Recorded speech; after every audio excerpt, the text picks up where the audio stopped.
Hello again, and welcome back to another episode of Hot Takes. I'm your host, Marcus, and boy, I have a lot to dig into here. So, last episode, I revealed that I am indeed a Washington football fan that has its upsides and its downsides, more down than up, honestly. You know, year after year, I am tested with my fandom. I have to literally question myself as to why am I a fan of this team. And what it comes down to is I am a lifelong fan. When I started watching football, it was always Washington. That being said, it has been quite an 8.5-day span. We went from being one win away from being in the playoffs, albeit possibly just the wild card, to now having to win a game as opposed to, here's the deal. Let me paint a picture for you. In the NFC East, well, as they're calling us this year, the NFC Least, Washington is sitting right now with a record of 6-9. The best we can possibly do is 7-9. We're in a situation where we play, we're playing Philadelphia this weekend, coming Sunday. We have to win. We win our game, we eliminate Dallas's opportunity, which subsequently takes out New York as well. Currently, Dallas is also sitting at 6-9 with Giants at a 5-10 record. Now, here's the funny part about all of this, and this is horrible. Washington is in the driver's seat. We're in the driver's seat. All we have to do is win. Doesn't have to be pretty, just has to be a win. We win. Dallas is out. Dallas is playing the Giants this week. Dallas wins. We lose. Dallas is in. Dallas loses, and we lose. The Giants are in. The Giants are sitting at 5-10. The takeaway here is that no matter which one of these teams makes the playoffs this year, we will go down in history as the worst team to ever make the postseason with a sub-500 record. That is one heck of a... You know what? I'm not even going to give it any more breath for that. That's a horrible honor to ever have bestowed upon your franchise. So, in other news, as far as football is still concerned, you have your obvious guys who are already in the playoffs. You have the Packers, the Saints, the Seattle Seahawks, and the Tampa Bay Buccaneers. Oh, by the way, I have to congratulate them. I'm going to be a little cheeky here. Yeah, I'm going to congratulate the Buccaneers. It's the first time they made the playoffs since 2007. They only had to rob the Patriots of their quarterback and tight end to do it. Oh, also, they have talent beyond belief. I mean, they have Antonio Brown. I mean, yeah, he's a locker room cancer, but the guy can play. So there's that. Also, big up to the Buffalo Bills, who owned the division this year. They're finishing right now. Looks like they're going to be finishing 13-3, honestly. But right now they stand at 12-3. The Chiefs, of course, they're 14-1. That's no doubt. Funny enough, I actually had the Raiders making the playoffs this year, and they just lost 5 of their last 6 games. I don't even know how they did that. They were one of my favorite teams to make it, and they just kind of dropped the ball completely. Teams in the hunt are the Titans. Oh, by the way, the Steelers are actually in the playoffs this year, even though they tried their best to mess it up. And this week they're going to be starting Mason Rudolph as opposed to Ben Roethlisberger against Cleveland. Cleveland, who is also in the hunt for the playoffs, they are 10-5. So you got to feel bad for the Browns. This is their first time in, I would say, almost a decade finishing with a record better than 8-8. You would think 10-5 would get you into the playoffs, right? But they're in a strong division, and 10-5 just has you in the hunt right now. They have to win. Now, if they beat the Steelers this coming Sunday, they're in because the Steelers aren't in any danger. But it is the Browns we're talking about. So, I mean, historically, everything's against them on that one. And the only bubble team in the AFC right now is the Colts. So there's a good chance they're going to miss it, but, it is what it is. Right now, the draft order is from 1 to 14. Jacksonville has the number 1 pick. They are 1-14. The Jets, who everyone thought was tanking to make a run at Trevor Lawrence, who presumably will be the first overall pick in this year's draft. We've known that for almost a year now. Barring some sort of surprise, he will be the first pick, and he will be going to Jacksonville Jaguars. But the Jets were winless until the last 2 weeks, the last 2 games. I don't understand it. If you're a Jets fan, you've got to be some kind of upset right now. You want your team to win, but given the situation, you don't mind losing. So when your team wins in a situation where you're trying to lose purposely, they pull out wins when they don't need them. But when you want them, you can't have, being a Jets fan has got to be some kind of emotional stir up. I don't understand. Right now, the Atlanta Falcons are finishing with the 3rd draft pick this year. They're 4-11 at the moment. Same thing with the Houston Texans. They're also 4-11. They have the 4th pick. Philadelphia, Cincinnati, Carolina, Detroit, the Los Angeles Chargers, the 49ers, Minnesota Vikings, New England Patriots, and the 14th pick will go to the Las Vegas Raiders right now, which honestly, out of everyone here, the Raiders are in the best spot possible. They're looking good going forward. Hopefully, your coach and GM can keep it going. This was a good year, but the only thing I would say look out for is your quarterback situation. Not saying that there's a controversy or anything, because Derek Carr seems to be your guy, but gotta say, Marcus Mariota did just what I thought he was going to do. I thought that when he left Tennessee, he was going to play extremely well no matter where he went, even as a backup. And let's not kid ourselves. Marcus Mariota is not a backup. He is a starter. He is a starter. Tennessee let him go after playing him the way they did with no weapons whatsoever. The moment they get a team and he has one bad game, they bring in this guy from Miami, Ryan Tannehill, who had a hard time in Miami as the way. By the time they actually got a team, they got another quarterback and decided that Marcus Mariota wasn't worth their time anymore, which makes 0 sense at all. So you have a starting quarterback backing up another starting quarterback. I believe that Marcus Mariota is going to find himself in a situation where he's going to be the top quarterback in a very, very, very terrible free agency market. So he's going to command quite a bit of attention. And my team, going back to Washington, in 2019, we drafted Dwayne Haskins with the 15th overall pick in the draft. Personally, I was against the pick because, in my opinion, you build a team from the inside out. You start with the interior, you get yourself a line first, you get some weapons on the outside. At that point on the offense, it makes no difference who the quarterback is. You really just need a game manager at that point. If you can throw the ball 40 yards down the field and not, make too many mistakes, that should keep you in the running for every single game. You shouldn't lose. This is why I love Alex Smith. Yes, we call him Captain Checkdown, but that's because the ball is safe with him. The chances of him making a whole lot of turnovers is extremely it's just not going to happen. The guy is great with the ball. He does not put you in this position where you're going to mess around and lose the game. Now, we have an elite defense. Unfortunately, we are now down another quarterback. So at the moment, it looks like Alex Smith is not going to be playing this coming week against the Philadelphia Eagles. But if he doesn't, we do have another quarterback and a practice squad quarterback who's been bumped to the active roster because we have since released Dwayne Haskins in the last 24 hours. Inside of 2 years, our number 1 pick from 2019 has been released. Now, I'm going to be honest.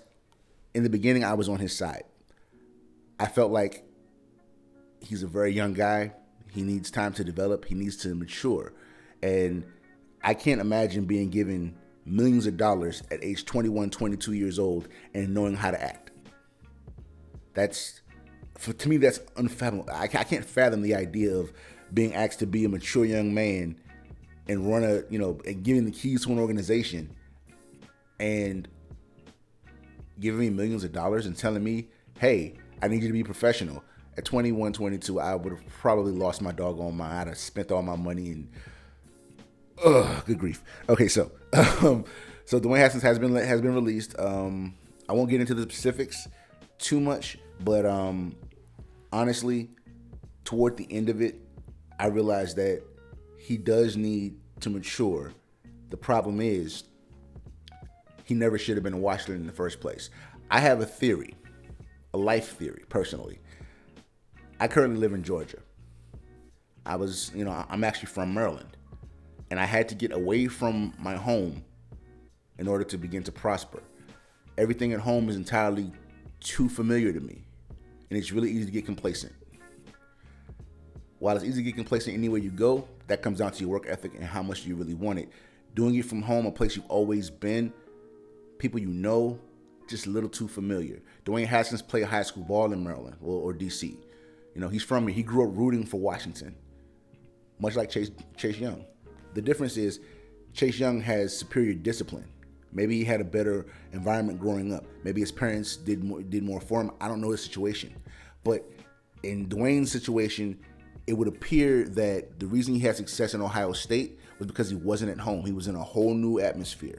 Personally, I think that he will get another shot in the league. He does need to grow up a little bit. Personally, what I want him to do is I want him to grow up, spend 1 year away from football. Maybe not entirely away from football. Just don't try to go back into the league just yet.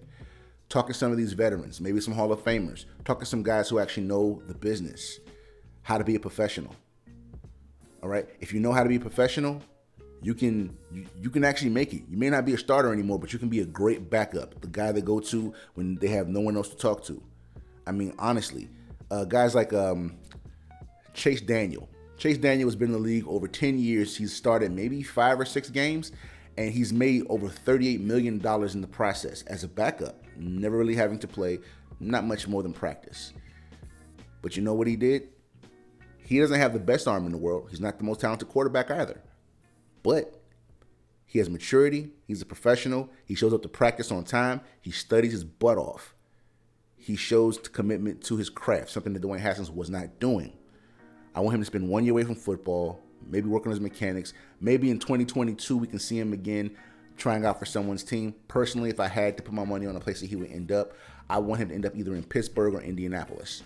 Indianapolis is going to need a quarterback because Phillip Rivers cannot play forever, and they're not very good at protecting their quarterbacks in general, but it's an opportunity for him to get away from home and play very well. Pittsburgh, Ben Roethlisberger is, I don't know, man. He's a head case.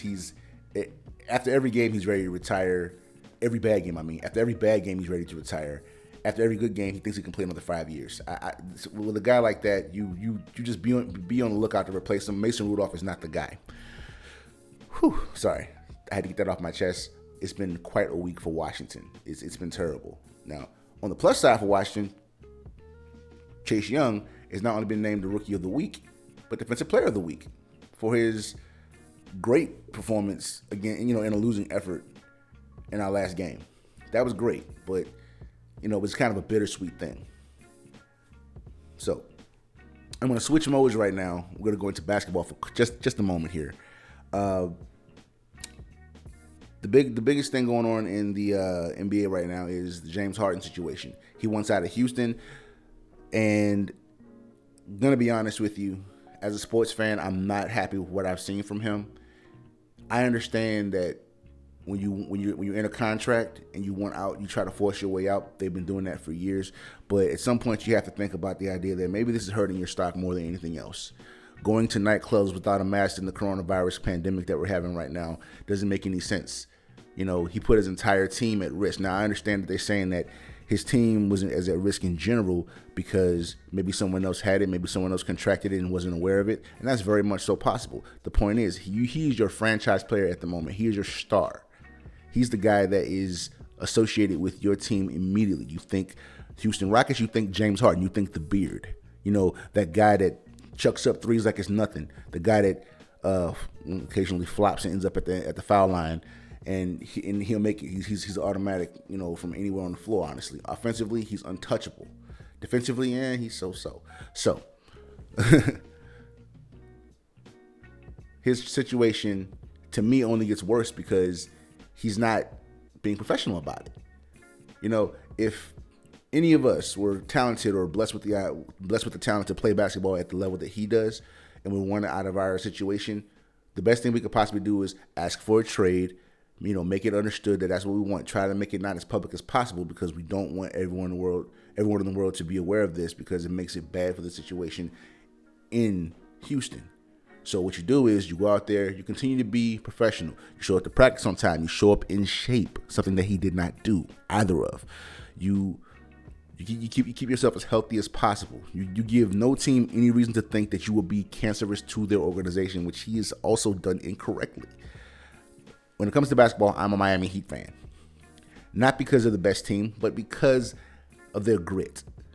They play defense, and everyone gets an opportunity to play. There is no particular star of the team. There are promising young ones. There are some paid players, but everyone gets their opportunity. Everyone has their position to play. Everyone's got their role. At one point, we were, the Miami Heat were talking to Houston about possibly acquiring James Harden through a trade. And then that quickly got shut down because not only did they want some players and some draft picks in the future that we weren't willing to overcompensate for him for, but when it came down to it, I highly doubt that Pat Riley, the great Pat Riley, is going to put up with James Harden's antics when he gets upset. This is how we got Jimmy Butler in the first place. Jimmy Butler is a no-nonsense kind of guy. It's just what it is. No nonsense. And James Harden brings a lot of nonsense with him.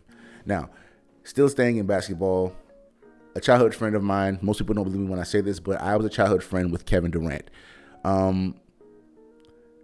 It's good to see him healthy again.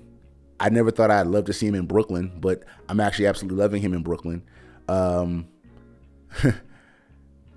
One thing that I will say is him and Kyrie Irving are working out way better than expected. I never thought that they would work out this well, mainly because I'm very iffy about Kyrie's mentality on the court. Not saying that he doesn't have his eye on the prize or anything like that, but the situation with him is he complained about being Robin to LeBron's Batman in Cleveland. And when he was given the role of Batman in Boston, he ruined it. Now he's in Brooklyn, and he's back to playing Robin to Kevin Durant's Batman. And honestly, he's doing well again. So what it turns out is I think he finally figured out that his role isn't to be the best player on the team, is to lead the team the best he possibly can. Of course, everyone knows the point guard is the extension of the coach on the floor, which is why we call them floor generals. I think he finally figured it out. Kyrie still has his ways about himself. He's the peculiar one, but it makes him an individual. And I love what I'm seeing out of Brooklyn. It's good to see Kevin healthy again. And I think he's only at about 85% when I watch him play. He still looks a little stiff, but hey, it's still good to see him play, man. It's great. I can't wait till he comes to play Atlanta. I'm gonna do my best to make my way out there if and when they decide to let us attend games again, because right now no one's allowed to go, but hopefully I'll get a chance to live stream the game or something. Overall, back to football and life in general, especially coming from that Washington D.C. area and Maryland mostly. My theory is sometimes when you're a little too familiar with your surroundings, it's a little too easy to get complacent. What I hope for is that everyone, not just sports-wise, I mean everyone. I had to do it myself. From all my friends, everyone there, do what it takes to get somewhere where you feel comfortable, and then work harder to become uncomfortable to get back to a place of comfort. I know that doesn't make any sense, but that's the best you could possibly do. Dwayne Haskins was entirely too comfortable here, and it showed. So I want him to regroup and figure that out. I don't wish bad things on anyone. I only wish for the best. That being said, it's going to be a big week. And I'm going to say this now because I might sound different next week. No matter what the outcome of the Washington-Philadelphia game is, I'm proud of my team. Ron Rivera has changed the culture, and he did it in less than a season. I had my doubts. I was a little bit skeptical in the first 5 or 6 weeks of the season. Very skeptical, as a matter of fact. Man, was I wrong. And I've never been happier to be wrong. The one thing I love seeing right now out of my team is whistle to whistle, they fight. With the game out of reach, they keep on fighting. Something that I'm not used to seeing. Maximum effort, even in a losing effort. I love it. Makes me feel good about the season coming. The season's coming. I hope Ron Rivera remains our coach for as long as he needs to be here. I know everyone comes and goes in seasons. But until next week, I've been your host, Marcus, and this has been another episode of Hot Takes. Peace, everybody. Love y'all.